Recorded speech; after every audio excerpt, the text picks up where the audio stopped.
जिंदगी में किसी से उम्मीद नहीं रखनी चाहिए, क्योंकि धोखा इंसान नहीं देता, बल्कि उनकी वो उम्मीदें धोखा देती है जो वह दूसरों पर रखता है।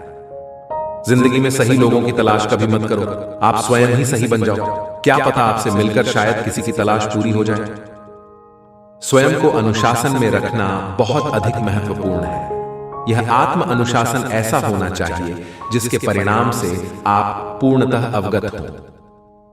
जितना करुणामय आपका मन होगा, उतना ही अधिक आप दूसरों की भलाई करने के लिए चिंतित रहेंगे, और यही खुशियों का स्रोत है। एक खूबसूरत एहसास है जिंदगी, एक खुली किताब है जिंदगी। जिंदगी जरा सही से जीकर तो देखो, एक अनसुनी हकीकत है जिंदगी। जिंदगी में ये मायने नहीं रखता कि आपने जिंदगी को कितना जिया, बल्कि ये मायने रखता है कि आप जिंदगी में कितना खुश रहे। हम सभी के पास विचार की शक्ति है, तो आप में क्या कमी है? अगर आप में इच्छा शक्ति है तो आप कुछ भी बदल सकते हैं। अगर आप में अहंकार है और आपको बहुत गुस्सा आता है, तो जिंदगी में आपको किसी और दुश्मन की कोई जरूरत नहीं। जिंदगी में हर रोज आपको छोटी छोटी खुशियां मिलती हैं। ये हम पर निर्भर करता है कि हम उनको कैसे संजो कर रखते हैं। जिंदगी में हर मौके का फायदा उठाओ, पर किसी की मजबूरी का नहीं। अगर जिंदगी मौका देती है तो धोखा भी देती है। दूसरों और अपने आसपास की दुनिया को दोष देने की तलाश करने के बजाय हमें पहले अपने भीतर देखना चाहिए। खुश रहने के लिए सबसे महत्वपूर्ण बात यह है कि आप अपने जीवन का आनंद लें। यह सबसे ज्यादा मायने रखता है। जब तक आप अपनी समस्याओं एवं कठिनाइयों की वजह दूसरों को मानते हैं, तब तक आप अपनी समस्याओं एवं कठिनाइयों को मिटा नहीं सकते। जीवन में किसी को रुलाकर हवन भी करवाओगे तो कोई फायदा नहीं। और अगर रोज किसी एक आदमी को भी हंसा दिया तो आपको अगरबत्ती भी जलाने की जरूरत नहीं। समस्याएं हमेशा उत्पन्न होंगी, लेकिन हमें उन्हें अलग तरीके से संबोधित करने की आवश्यकता है। हमें बल के उपयोग का सहारा लेने के बजाय उन्हें सुलझाने के लिए बातचीत में संलग्न होने की आवश्यकता है।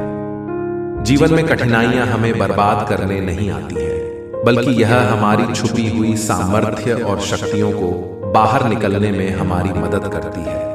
कठिनाइयों को यह जान लेने दो कि आप उससे भी ज्यादा कठिन हो। अगर आप एक जानवर से भी थोड़ी सी सहानुभूति दिखाते हो, तो वह आप पर विश्वास करने लगता है। अगर आप हमेशा अपना बुरा चेहरा दिखाएंगे और मारपीट करेंगे, तो कैसे आपकी किसी से दोस्ती हो पाएगी? आशावादी होना चुनें, यह बेहतर लगता है। आशावाद का मतलब यह नहीं है कि आप स्थिति की वास्तविकता से अंधे हैं।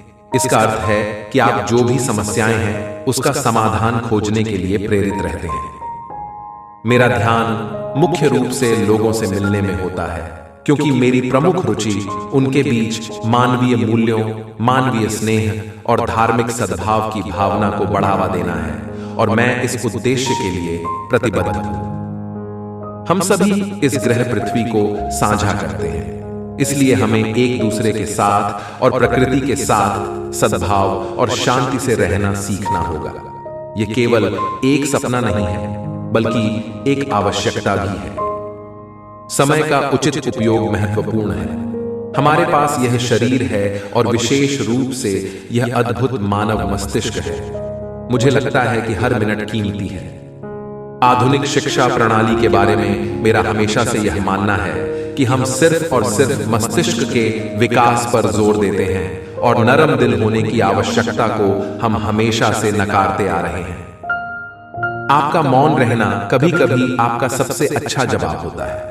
कभी कोई कुछ कहकर एक गतिशील प्रभाव बनाता है, और कभी कभी कोई चुप रहकर महत्वपूर्ण धारणा बनाता है।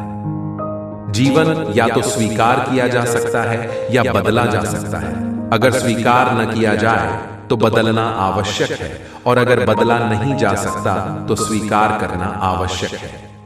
समृद्ध बनने के लिए एक व्यक्ति को आरंभ में बहुत अधिक कठोर परिश्रम करने की आवश्यकता होती है, और इसलिए उसे अपने आराम करने के समय का त्याग करना पड़ता है।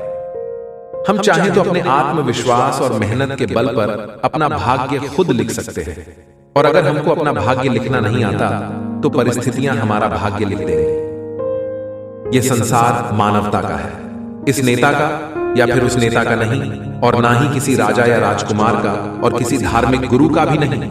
यह संसार मानवता का संसार है। एक अच्छी प्रेरणा और ईमानदारी से आत्मविश्वास आता है जो दूसरों के विश्वास और सम्मान को आकर्षित करता है। इसलिए आशीर्वाद का वास्तविक स्रोत हमारे अपने मन में है।